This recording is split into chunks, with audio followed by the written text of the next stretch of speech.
The mind has a tremendous reserve and potential of energy. And also remember, the mind is the only thing that's connected to the unseen world. Our body isn't connected to the unseen world, it's connected to the very seen world. This body is connected to the universes, or what we say God's body. This chair, table, everything. The air I breathe, the air that I breathe in, breathe out. All of this is part of the universal body, and my body is naturally connected to it, a part of it. Similarly, my mind is connected to the universal mind, the cosmic mind, what we call Mahatattva, we call Samashti Buddhi. We also refer to it as Hiranyagarabh, if you remember from Vedanta Sutra, and we learned about Vedanta.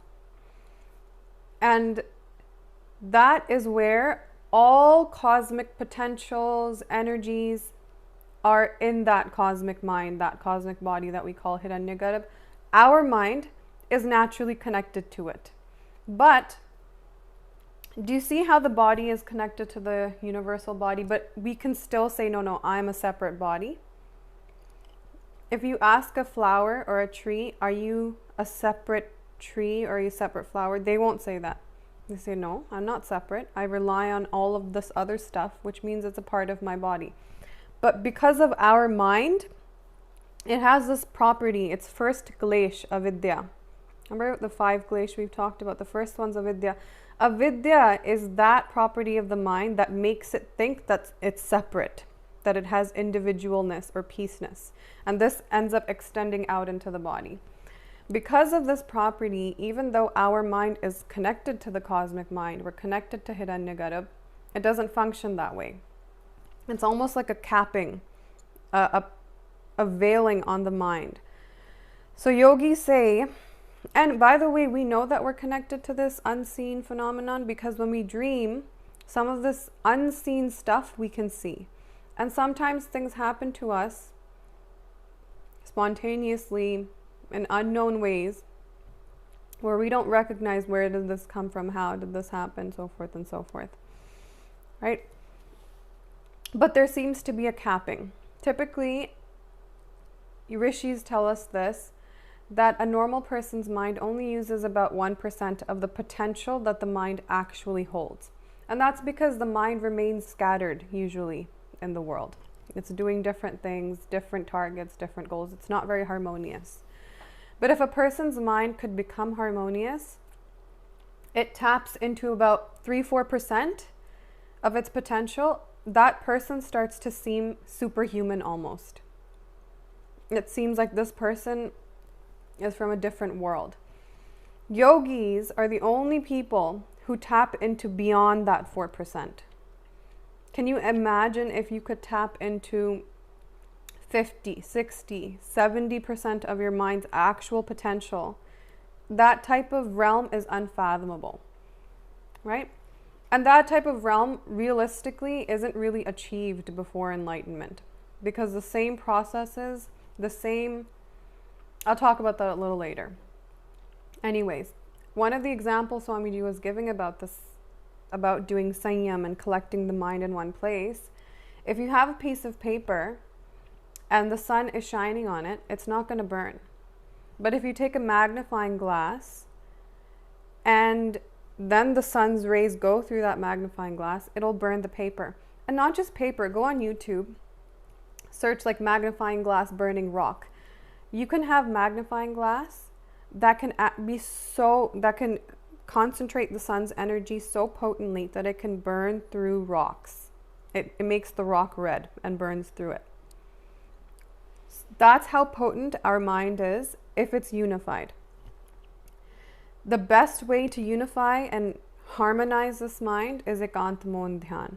And now you can see why 99% of the population doesn't really tap into beyond 1%, because 99% of the population doesn't practice ekant, solitude, moan, silence, and dhyan, constant continuous meditation, right? But if these are practiced, the mind starts to become very sharp and potent.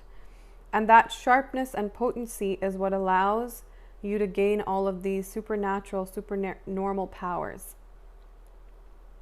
Now, let's look into what if we were to use these powers as seekers. Our main goal is enlightenment. If we were to use them before enlightenment. See, the reason Patanjali talks about them is because they are a possibility on the methods that he provides. And if you're going to use these methods of dhyan, dharana, dhyan, samadhi, you're going to come across these things. But the energy that you pool, the potency that you gain of mind, this is not infinite, not before enlightenment. It is finite. And if you use these powers, your energy will start to pool wherever ego is being fed. Think about your whole spiritual process so far. How much energy do you spend unconsciously stopping your ego from going? For example, it's easy to yell at someone, it's easy to up someone, or it's easy to feel inferior to someone, it's easy to feel superior to someone. How much of our energy do we spend on not doing this? Right? The whole spiritual process is to go beyond ego base. And it takes so much of our energy to do that. If through one of these powers, you started doing something and somewhere within you, your ego starts to be fed, your energy will naturally pool there, and now you're stuck. So much so that yogis say a person who gets stuck in using these powers before enlightenment, that particular lifetime is done for them. They will not achieve enlightenment in that lifetime. They will have to go blank canvas again. Death will have to erase it, and then they will have to start again in their next life. Okay? Why? Because your boundary is being fortified. The whole spiritual process is to break our boundaries down.